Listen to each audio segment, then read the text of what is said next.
अस्सलाम वालेकुम guys, this is Kashif Shahzad and you are watching IELTS with Kashif.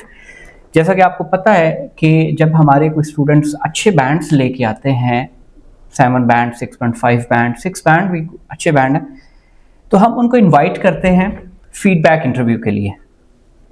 Miss Hafza मेरे साथ हैं, इनका एक दफ़ा इंटरव्यू कर चुका हूँ, आपने इंटरव्यू देखा होगा जो कि टेस्ट से पहले था।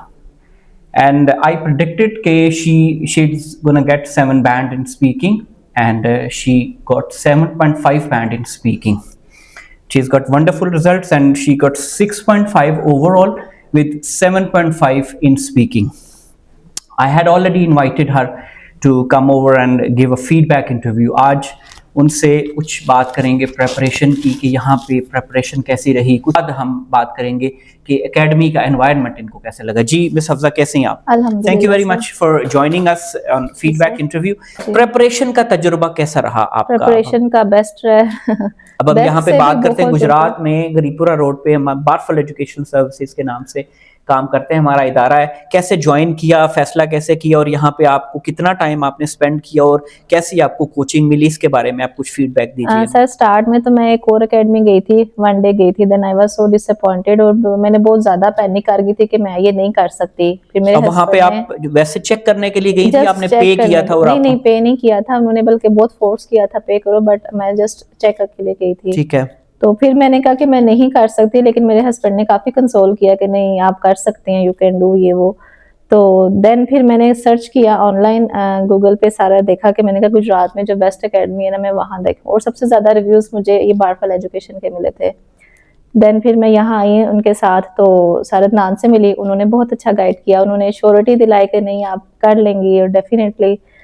तो शुरू में तो थी थोड़ा सा, लेकिन फिर आहिस्ता आहिस्ता, मुझे भी याद है फर्स्ट डे, मतलब फर्स्ट वीक था, मैं उस सीट पे थी, आपने मुझसे डिपिक्ट का सेंटेंस पूछा था और मुझे डिपिक्ट का सेंटेंस भी बनाना नहीं आ रहा था कि मैं कैसे उसका सेंटेंस बनाऊं। जब स्टार्ट किया था नर्वस थी स्टार्ट में, लेकिन फिर आहिस्ता आहिस्ता आपने इतना माशाल्लाह किया कि अल्हम्दुलिल्लाह मैंने अचीव कर लिया। कोई भी स्टूडेंट जब हमारे पास आता है, चाहे फीमेल्स हैं या मेल हैं, स्पेशली मैंने देखा है, एक्सपीरियंस किया है कि फीमेल्स जब आती हैं तो पहले 10 दिन वो बड़ा कंफ्यूज्ड रहती हैं कि पता नहीं अब क्या होगा, कैसे होगा, टेस्ट होगा भी या नहीं होगा, या मुश्किल है। तो 10 से 12 दिनों के बाद विद इन 2 वीक्स मेरा ख्याल है यू वर स्टेबल। हाँ जी, कि आपको एक ट्रैक मिल गया, आपने कहा चलें ठीक है अब मैं इस पे चलती हूँ, और दे यू गो। क्योंकि स्टार्ट में बहुत मुश्किल आती है, लाइक आपको रीडिंग की वोकैबुलरी नहीं समझ आ रही होती है, आपको लिसनिंग में मुश्किल आती है, आप कहते हैं कि पता नहीं क्या चीज है, लेकिन आहिस्ता आहिस्ता जब फ्लो बन जाता है तो फिर आप अचीव कर लेते हैं। आपको यहाँ पे एनवायरनमेंट कैसा लगा? दोनों ट्रेनर्स की तवज्जो आपको कैसी? कुछ 2 मॉड्यूल सर करवाते हैं, 2 कुछ हम करवाते हैं मिलके, कैसा इसके बारे में आप क्या दोनों ट्रेनर्स ने बहुत अच्छा अपनी तरफ से पूरी बेस्ट एफर्ट्स लगाई हैं और स्टूडेंट्स को फुली पॉलिश करके भेजते हैं, अनलेस अनटिल जब तक वो प्रिपेयर नहीं हो जाते वो कहते हैं कि आप टेस्ट अभी नहीं बुक कराएं।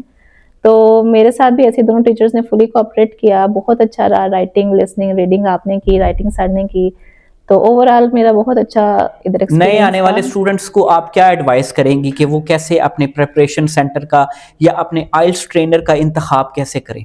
ये कि वो पहले एक्सप्लोर करें, पहले अपनी वीकनेस देखें कि वो कहाँ पे लाइक कर रहे हैं, देन वो यहाँ आए, क्योंकि ये I think so best education department है जो कि फैसिलिटीज सारी दे रहा है। इवन मैंने ऐसे भी देखे हैं कुछ सेक्टर्स जो तैयारी कर रहे हैं जहाँ के पे इवन कंप्यूटर लैब्स भी नहीं है, तो वो जस्ट बच्चों को क्रैमिंग और इन चीजों पे लेके चल रहे हैं, लेकिन आर्ट्स में ऐसा कुछ नहीं होता। यहाँ पे हमने आपको शुरू में मैनुअल थोड़ा सा करवाया, करवाने के बाद फिर आपको लैब में भेज दिया, आपने वहाँ पे लिसनिंग और रीडिंग की प्रैक्टिस हो उतना ही अच्छा है। इन्होंने जिक्र किया वहाँ पे टेस्ट सेंटर में कुछ बच्चियां ऐसी थी जो बड़ी नर्वस थी, एंजाइटी का शिकार थी, तो उन्होंने इनसे पूछा कि आप नर्वस क्यों नहीं है, आप प्रेशर में क्यों नहीं है? तो कुछ तो जाहिर है एक बंदे का अपना सेल्फ कंट्रोल होता है कि हाउ ही और she controls over her nerves, लेकिन कुछ आपकी प्रैक्टिस, आपका कॉन्फिडेंस कैसे बिल्ड हुआ था यहाँ पे आपने प्रैक्टिस करके, जिस वजह से आप जो है वो वहाँ अच्छा परफॉर्म कर सकी?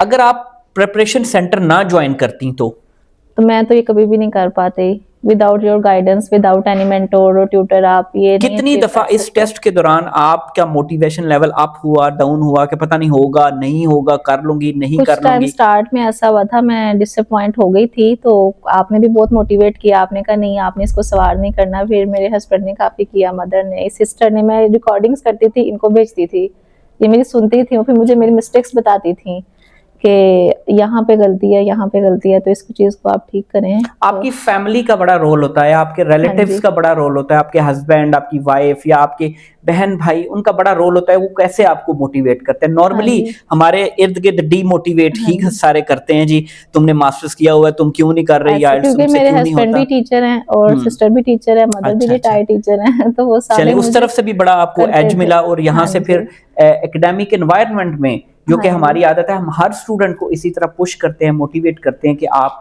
कर सकते हैं, आप करें इसको, और सर पे भी सवार नहीं करना। चलें, और हफ्जा कोई लास्ट वर्ड कहना चाहें उन स्टूडेंट्स के लिए जो आइल्स के लिए मैं जाना चाह यही रहे हैं, आइल्स की कहूँगी कि तैयारी वो के लिए। डेडिकेटेड रहें, कंसिस्टेंट रहें, क्योंकि विदाउट कंसिस्टेंसी आप इसको अचीव नहीं कर सकते। लाइक आपको डेली बेसिस पे आना चाहिए, प्रैक्टिस नहीं छोड़नी चाहिए। हम एग्जॉस्ट हो जाते हैं सेंटर में आके, लाइक बार बार रीडिंग लिसनिंग कर करके, लेकिन वो ये consistency is the key to चलें, सक्सेस। बहुत शुक्रिया हफ्जा, आपने टाइम निकाला, थैंक यू वेरी मच। आपके सामने फीडबैक इंटरव्यू, आप इसको ज़रूर देखें। आइल्स का फैसला करने से पहले ये ज़रूर जांचें कि आपका ट्रेनर कितना कैपेबल है, आप जिस एकेडमी में जा रहे हैं वो किस तरह का एनवायरनमेंट प्रोवाइड करती है और आपको कैसी तैयारी करवाएगी, उसकी रेटिंग क्या है, आप गूगल से चेक कर सकते हैं। Thank you very much for watching the video, इंशाल्लाह फिर मिलते हैं, अपना ख्याल रखिएगा।